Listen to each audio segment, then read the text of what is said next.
Почему миллионы советских солдат, попавших в немецкий плен, летом 1941 года оказались не нужны собственной стране? В официальной советской историографии десятилетиями утверждалось, что в плен попадали только тяжелораненые или изменники Родины. Однако истинная причина трагедии 5 миллионов человек кроется в катастрофических ошибках руководства и отказе от международных конвенций. Почему судьба французских, британских и американских военнопленных в Германии отличалась от катастрофического мора советских красноармейцев? И почему формулировка «пропал без вести» использовалась высшим руководством, чтобы лишить семьи выплат и пенсионной помощи? В этом документальном фильме канала «Хроники власти» мы разберем малоизвестные архивы и выясним подлинную историю.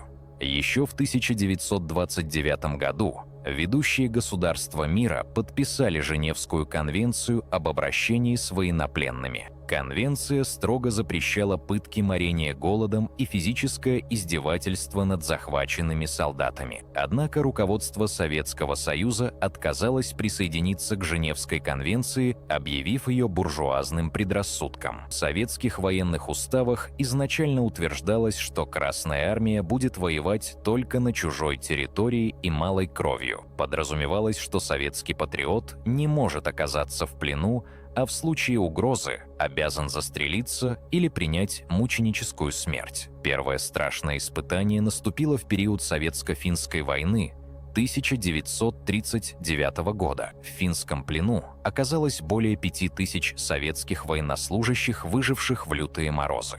После заключения мира в марте 1940 года финские власти вернули всех пленных на родину. Но вместо благодарности вернувшихся солдат встретили жестокие допросы органов НКВД в фильтрационных лагерях. Каждого пятого бывшего военнопленного судили и отправили в систему ГУЛАГа на строительство Норильска и Колымы. Советская уголовная статья за добровольную сдачу в плен грозила расстрелом или длительным лагерным сроком. В результате солдаты Советского Союза перед лицом войны оказались лишены какой-либо правовой защиты своей страны. Власти заранее транслировали установку «У нас нет пленных, есть только предатели». Так формировалась трагическая неизбежность катастрофы 1941 года. В 1940 году после поражения Франции сотни тысяч французских солдат оказались в немецком плену.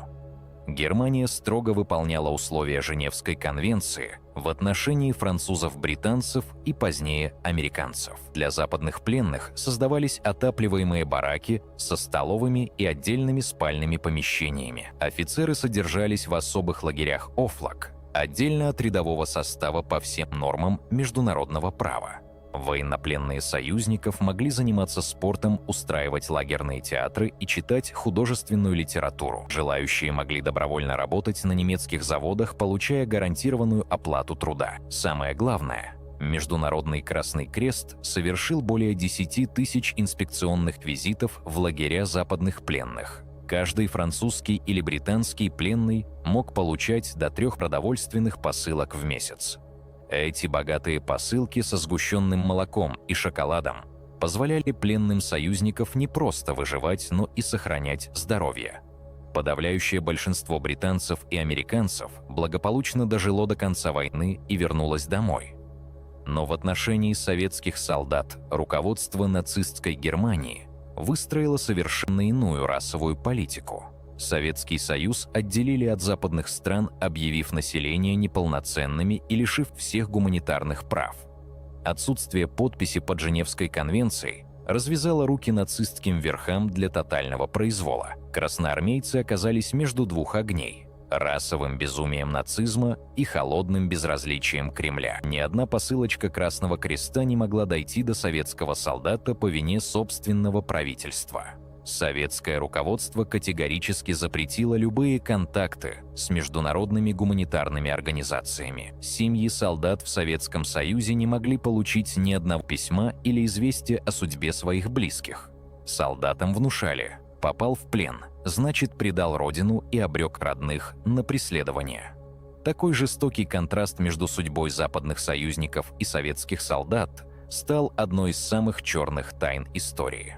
Но впереди был катастрофический июнь 1941 года.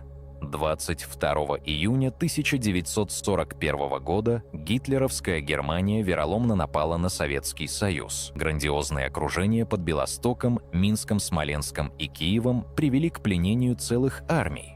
Уже к осени 1941 года в немецком плену оказалось более 2 300 000 красноармейцев. К концу 1941 года число советских пленных достигло астрономической цифры в 3 300 000 человек. Немецкое командование рассчитывало на захват максимум 800 000 пленных и оказалось совершенно не готово. Пленных массово загоняли в чистые поля, огороженные несколькими рядами колючей проволоки без каких-либо построек. Солдаты были вынуждены руками рыть норы в земле, чтобы спастись от дождя, пронизывающего ветра и первых заморозков. Единственной пищей часто становилась вареная шелуха баланда из гнилой брюквы или кора окружающих деревьев. Наступила суровая зима 1941 года с 40-градусными морозами и метелями. В открытых загонах без отапливаемых бараков началась массовая гибель пленных от переохлаждения и дизентерии. Каждое утро из загонов вывозили тысячи тел погибших красноармейцев, сбрасывая их в общие рвы. Смертность среди первых 3 миллионов советских военнопленных зимой 1941 года превысила 50%. Это была одна из самых массовых гуманитарных катастроф за весь период Второй мировой войны. Нацистское руководство цинично рассматривало советских пленных как расходный материал, не представляющий ценности. Политическая комиссия производила отбор, расстреливая комиссаров-политруков и евреев прямо на месте. Остальных пленных постепенно переводили в лагеря «Шталаг» на территории Польши и Германии для каторжного труда. Там условия оставались крайне тяжелыми. Нормы питания составляли менее 1000 килокалорий в сутки. Пленных заставляли работать в шахтах на каменоломнях и химических заводах по 12 часов в день. При этом советское правительство знало об адских условиях в лагерях, но палец о палец не ударило для их спасения. Даже на нейтральных площадках в Швеции и Швейцарии советские дипломаты хранили гробовое молчание. Шведский Красный Крест предлагал стать посредником в передаче продуктов из списков выживших. Но кремлевские верхи предпочли заблокировать любую помощь собственным гражданам. Судьба 3 миллионов человек оказалась растоптана политическим расчетом и идеологической слепотой. Солдатам оставалось надеяться только на собственные силы и случайные проявления сочувствия местного населения. Многие пытались бежать из лагерей, несмотря на смертельный риск быть застреленными охраной. Пойманных беглецов возвращали в лагеря и отправляли в штрафные команды с еще более жестоким режимом. Тех, кто выжил в суровую зиму 1941 года, спасло лишь то, что немецкая промышленность забила тревогу. Немецким заводам потребовалась рабочая сила вместо ушедших на фронт немцев, и пленных начали немного лучше кормить. Так циничный экономический расчет гитлеровцев сохранил жизни сотням тысяч советских солдат. Но на родине их по-прежнему считали предателями родины. Сталинский приказ номер 270 от августа 1941 года объявил вне закона всех попавших в плен. Командиры и комиссары, сдавшиеся в плен, подлежали расстрелу, а их семьи лишались всех государственных пособий. Женам пленных офицеров грозил арест и высылка в отдаленные районы страны. Власть мстила семьям тех, кто по вине самого же командования оказался в окружении и плену. Трагедия пленных превратилась в двойное наказание – от врага на фронте и от собственного государства в тылу. Самым циничным ходом советского руководства стало массовое списание пленных под категорию «пропал без вести». Формулировка «пропал без вести» давала государству юридическую лазейку не выплачивать пенсии семьям погибших. Миллионы матерей и жен годами получали сухие извещения без права на малейшую социальную помощь. Власть знала, что солдаты в плену, но сознательно утаивала списки от собственных граждан. Когда Ватикан через нейтральные страны пытался передать списки советских пленных, Кремль отказался их принять. Румыния и Финляндия неоднократно предлагали обмениваться списками пленных через Международный Красный Крест. На официальном запросе Международного Красного Креста Нарком иностранных дел Вячеслав Молотов написал рукой «Не отвечать». Эта короткая резолюция перечеркнула надежды миллионов семей узнать о судьбе сыновей и мужей. В результате в Советском Союзе образовалась огромная демографическая брешь, о которой молчала пропаганда. Пленные были вычеркнуты из истории войны, словно их никогда не существовало.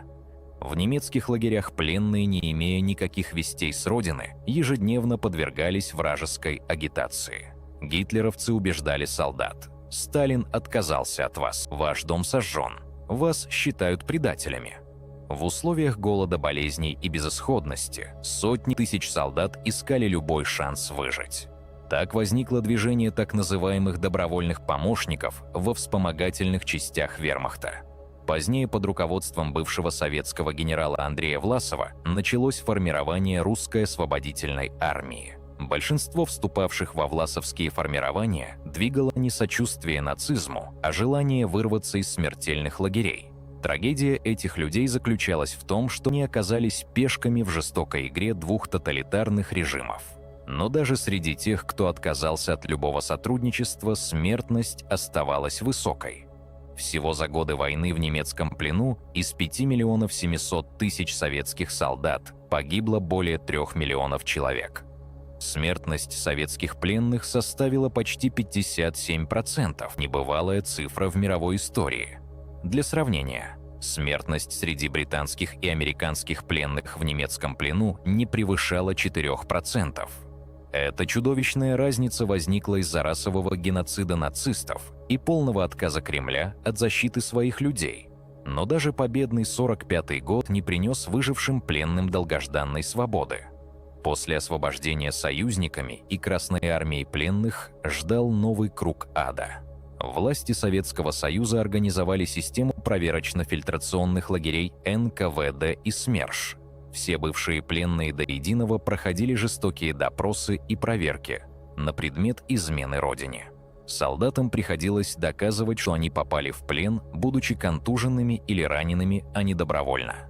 Спецслужбы проверяли, не был ли пленный завербован Абвером и не работал ли на неприятеля. Свыше 1,5 миллиона вернувшихся из плена прошли через фильтрационные лагеря.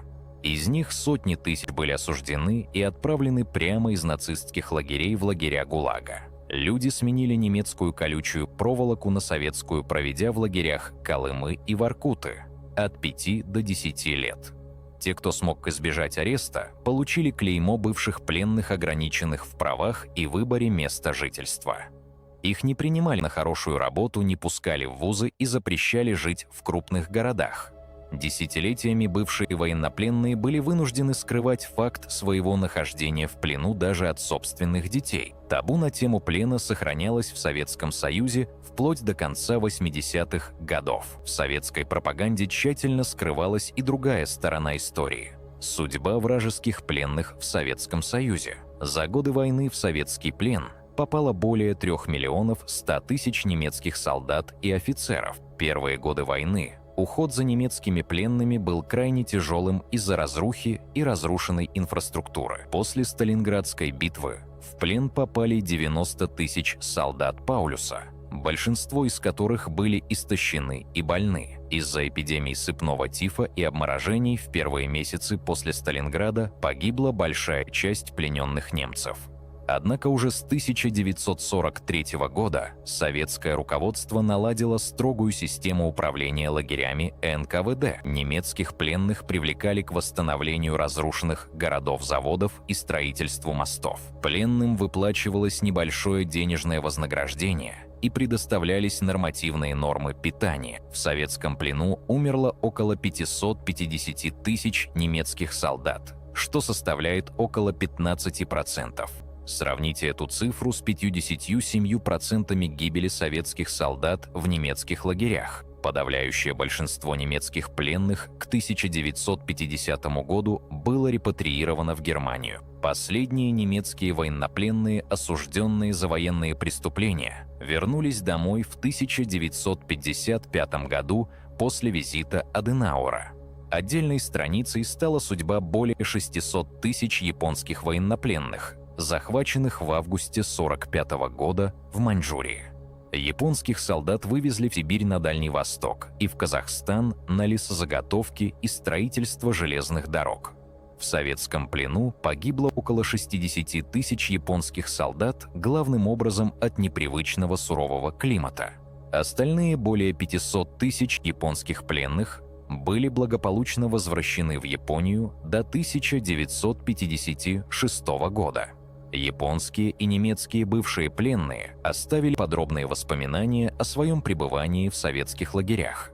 Эти документы опровергают пропагандистские мифы о полном тотальном истреблении вражеских пленных в Советском Союзе. Советское руководство относилось к вражеским пленным как к ценной рабочей силе для восстановления экономики, в то время как собственные советские пленные рассматривались как списанные предатели Родины. Именно этот циничный подход власти стал причиной замалчивания темы на долгие десятилетия. Даже на обелисках и памятниках погибшим запрещалось упоминать слова «пленный» или «расстрелянный в лагере». Все погибшие в плену приравнивались к жертвам фашистского террора без указания их подлинного имени и статуса. Семьям приходилось скрывать правду о дедах и отцах, чтобы не навредить карьере детей. Только в 90-е годы после распада Советского Союза начался процесс реабилитации жертв репрессий из числа бывших пленных. Закон о реабилитации жертв политических репрессий 1991 года снял клеймо предателей с миллионов солдат. Архивы Цамагарф и Ргаспи открыли свои фонды, позволив родственникам узнать места захоронения погибших. Выяснилось, что абсолютное большинство пленных попало в руки врага из-за бездарного командования и нехватки боеприпасов. Солдаты честно выполняли свой долг, пока у них не кончились патроны, снаряды и продовольствие. Их единственной виной было то, что они выжили в адских условиях нацистских лагерей смерти.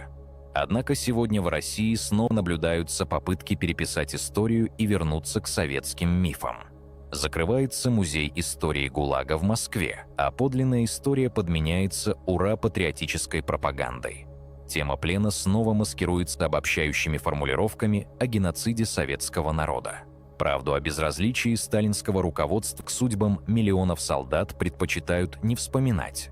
Именно поэтому так важно помнить подлинные архивные факты и передавать их следующим поколениям. Отказ от памяти о трагедии военнопленных – это предательство памяти миллионов наших соотечественников. Наш долг – поименно восстановить историю каждого солдата, с которого советская власть сняла человеческое достоинство. Каждая семья в странах бывшего Советского Союза имеет право знать подлинную судьбу своих предков. Правда рассекреченных архивов сильнее любой пропаганды и идеологических фальсификаций. История учит тому, что государство существует для защиты человека, а не человек для бесправного жертвоприношения. Мы продолжим публиковать документальные расследования, раскрывающие тайны прошлого на основе архивных данных. Подписывайтесь на канал «Хроники Власть», чтобы знать реальные факты, подтвержденные первоисточниками. Ставьте лайки, пишите ваше мнение в комментариях и распространяйте эти видео среди друзей. Только знание и уважение к подлинной истории помогут нам построить свободное будущее. Помните тех, кто прошел через ад плена и не был сломлен ни врагом, ни собственным государством. Спасибо за просмотр и до новых встреч в следующих выпусках расследований на канале «Хроники Власти».